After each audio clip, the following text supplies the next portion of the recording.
Today on The Young and the Restless, Sharon is asked on a date, Chance grows increasingly suspicious, and Tracy and Alan return from Paris.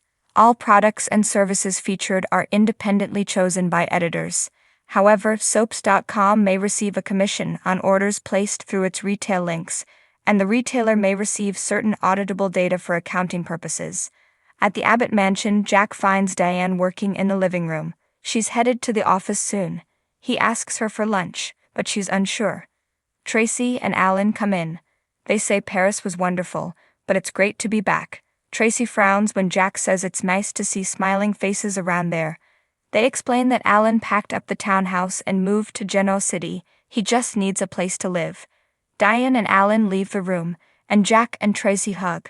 He asks about Ashley. Tracy says she's doing well, and everything is on track for her to be there for Abby's wedding. Jack tells her a lot has happened while she was away. It's been stressful. Tracy asks if it has to do with Kyle. Jack says it's not getting any better, and he has the feeling they can't fix this. At the club, Victor tells Michael he has a job for him. If he accomplishes it, it will go a long way in getting him back into his good graces. Michael mutters that this relationship has more trials than the Olympics. Victor says he recently acquired a company that has potential to grow, but he didn't tell anyone he bought it. Michael asks, "What's the company?" Victor says, Lisade. Kyle is going to run it solo. Michael muses that he's on a roll. What could you possibly need an attorney for? At Crimson Lights, Faith tells Maria and Nick she has an update on her mom. She explains she went for a drive last night, which was upsetting considering what happened to Lucy's mom. She apologized for worrying her. Nick asks if she thinks she was being honest. Faith shrugs. "I hate saying this, but I don't know if she's really turned a corner. What if she's just gotten better at hiding what's going on?" On the patio, Phyllis tells Summer about Lucy choosing a necklace of Heather's to wear to keep her close. It was gut-wrenching to watch. Lucy laid down after and she held her until she fell asleep. Summer hopes it will help to have a piece of Heather with her. Phyllis thinks it's great that Chance is on the case, and that someone found her phone, which could give them answers. Summer's sure Chance will get to the bottom of this. Phyllis doesn't think Daniel's had a real chance to process this because he's so worried about Lucy. Summer asks if there's anything else going on for her. Phyllis replies, "Yeah, I did this to you and Daniel." She wants to make it up to them. It was so unfair. If she could take it back, she would. Summer tells her mother they have to live in the present. Right now, they can't take away Lucy and Daniel's pain. Heather is gone. Phyllis asks, "Why did this have to happen?" At Daniel's apartment, he welcomes Chance in and expresses frustration that the person with Heather's phone won't reply. He hopes they realize how important it is for him to get it back. Chance warns they may not turn it over. Daniel questions why they'd reach out in the first place. Daniel complains that it's the only thing they have to go on right now. Chance tells him there are other concerns right now. How did a random person gain access to her phony at home? Sharon flashes to dumping Heather's body in the river and grimaces. She tells herself to get it together. Cameron appears, lounging on the couch, and tells her she has to make a move. He prompts her to call the cops and send them to Daniel's apartment.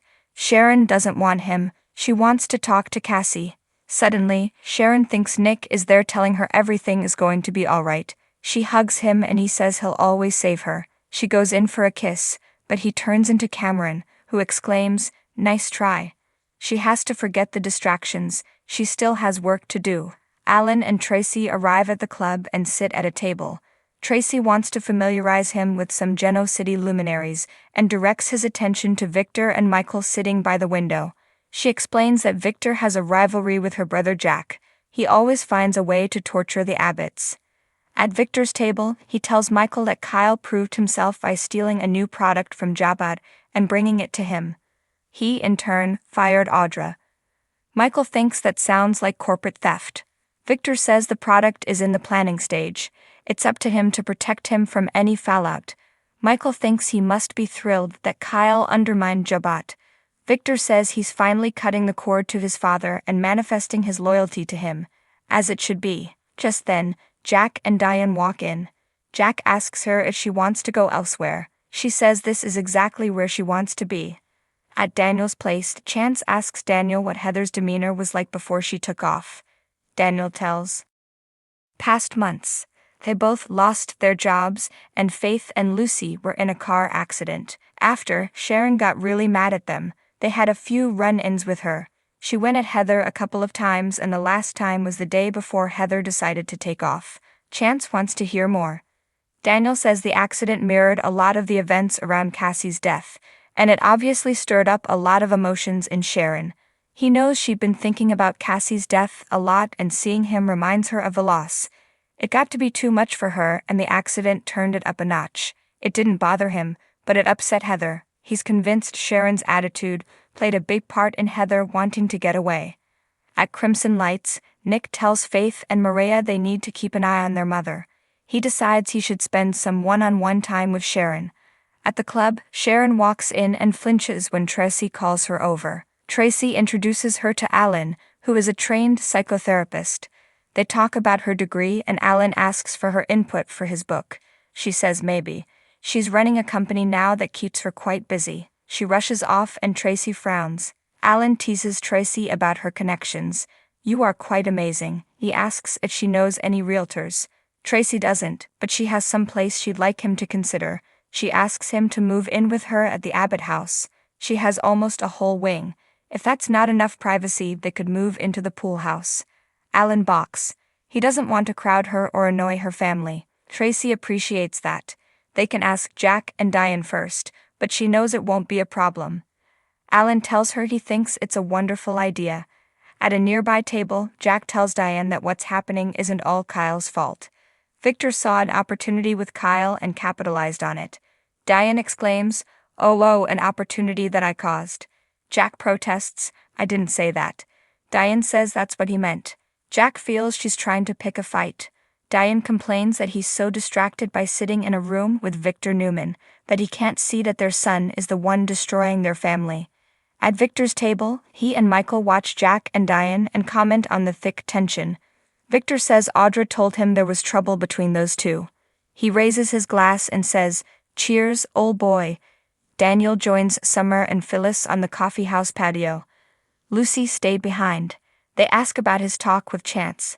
Daniel says he thinks it's strange that whoever got Heather's phone could unlock it, and then didn't show up. What if someone hurt Heather? He worries she was the victim of a mugging. Phyllis can't understand why she was at the river when she told them she wanted to get out of town for a while. Daniel says none of it adds up. At Crimson Lights, Faith worries that Nick doesn't have time to spend one-on-one time with her mother right now. Nick will make time because she's struggling. They talk about Faith taking time off from school to be with Sharon. It doesn't mean she has to be her babysitter. Faith just wants her to be better, and to help her in just the right way. Maria touches her hand. This is hard. Faith and Mariah both think it will be good for Nick to spend time with her. He can read her better than they can. Nick says it will be a relief to see her back to her old self again. On the coffee house patio, Daniel has stepped away and rejoins Summer and Phyllis with a shocked look on his face. He says he got a call from a hospital in Lisbon. Paul had a heart attack shortly after he gave him the news about Heather. He's recovering but can't travel and won't make Heather's service. Phyllis gasps and Summer cries, "That's terrible." Daniel says the shock of losing his only daughter nearly cost him his own life too. At the club, Diane asks Jack to accept the truth about Kyle and stop blaming Victor for everything. He agreed to betray them. Jack can't believe she has this little compassion for their son.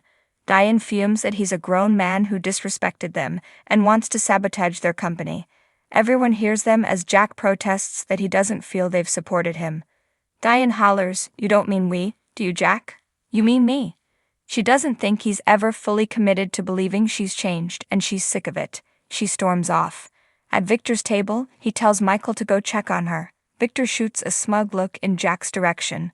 Jack sips his drink, and Tracy tells Alan she thinks she should go to him.